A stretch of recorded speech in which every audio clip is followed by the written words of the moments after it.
Sometimes, life knocks you down flat, just so you can learn to rise higher than ever before. The year was 2001. The Australian team, the ruthless, extremely dangerous, in fact, highly believed to be invincible Australian team. Yes, the one that was led by Steve Waugh, that consisted of his brother Mark Waugh, Shane Warne, Glenn McGrath, Matthew Hayden, Ricky Ponting, Adam Gilchrist, just to name a few. Yes, that is the side that was visiting India. They were not just dominant, they were unstoppable, and everybody believed so. They entered India with 16 test wins in a row. Yes, you heard it right, 16 test matches, undefeated. Not only undefeated, but victorious in all 16 of them. An incredible feat. A cricketing machine with absolutely no mercy. The first test took place in Mumbai. India was crushed. Australia won pretty comfortably with 10 wickets in the end. That's it. Australia have won 16 test matches in a row. A comprehensive 10-wicket win for the Australians. India and Indians' hopes were completely shattered. Nobody believed that India could even compete with this Australian side.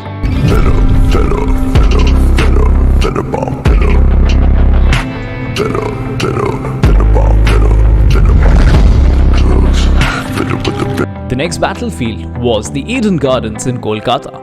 There was honestly very little to no hope. Australia came out blazing as always. Steve Waugh. That's a fine shot from Steve Waugh. A little bit of width offward by Vink. Runs flowed literally like bullets from a machine gun. Oh, 4 runs again. Pitched up and smashed down. 445 in the first innings. Tremendous pressure on India. India comes out to bat. First innings, bowled out for just 171.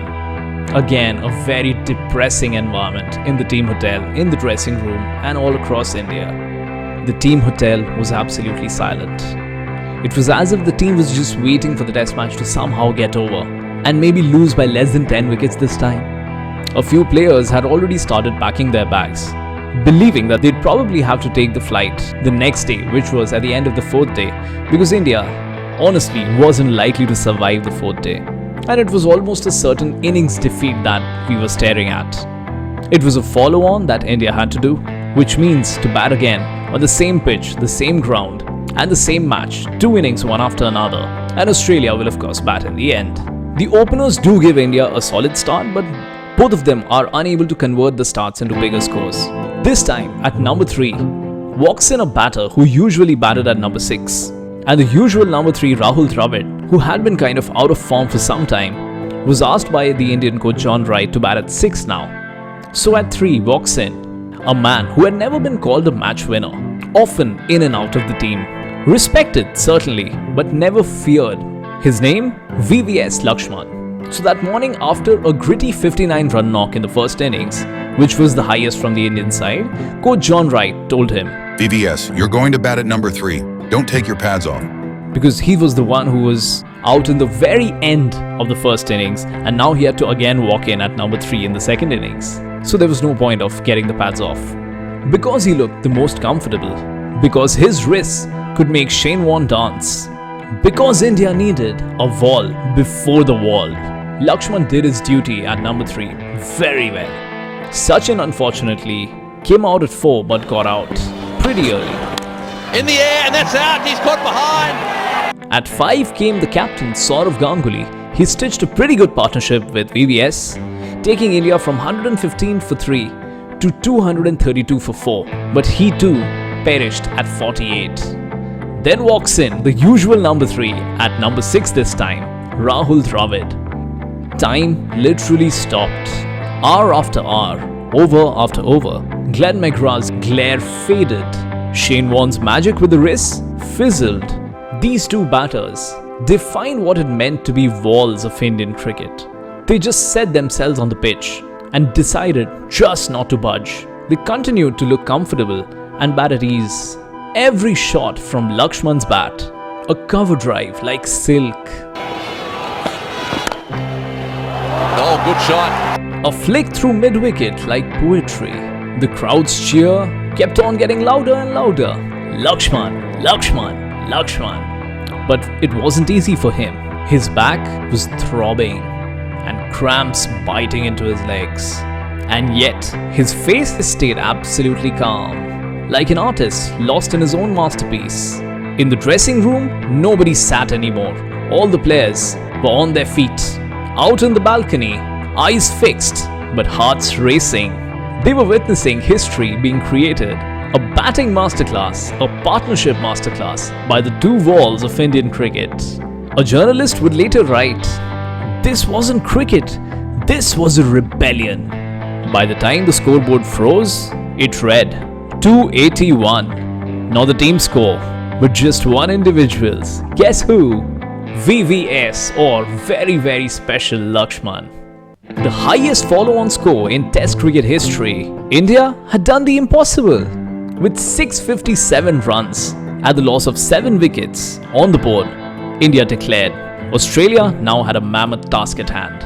But still you knew that this Australian side could probably even chase this down. But then began the magic of two Indian spinners. One, the legend Harbhajan Singh. It's up in the air, taken.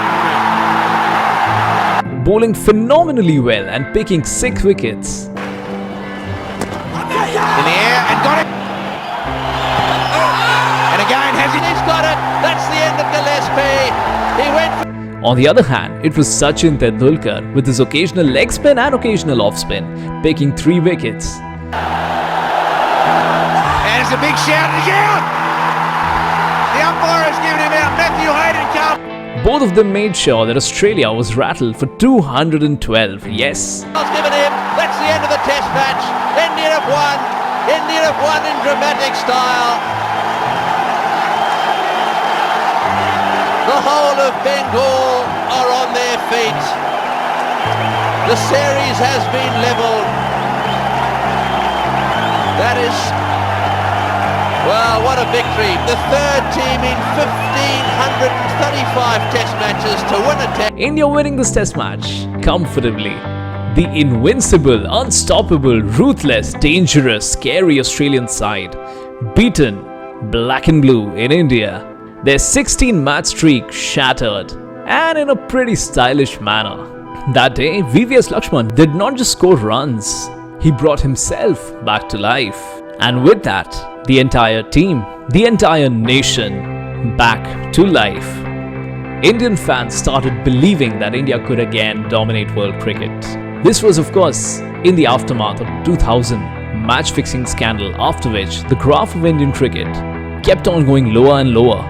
But this counter-attack from VVS Laxman made sure that Indian cricket took off like never before. 281, therefore, wasn't just a number and will never be. It will always be remembered as the resurrection of not just one career, but a nation and its cricket history, cricket future. If cricket runs in your veins, you cannot miss any of our stories. Please do subscribe, like this video, comment which story you'd like to hear next, and check out our other stories. Thank you very much for watching. Bye-bye.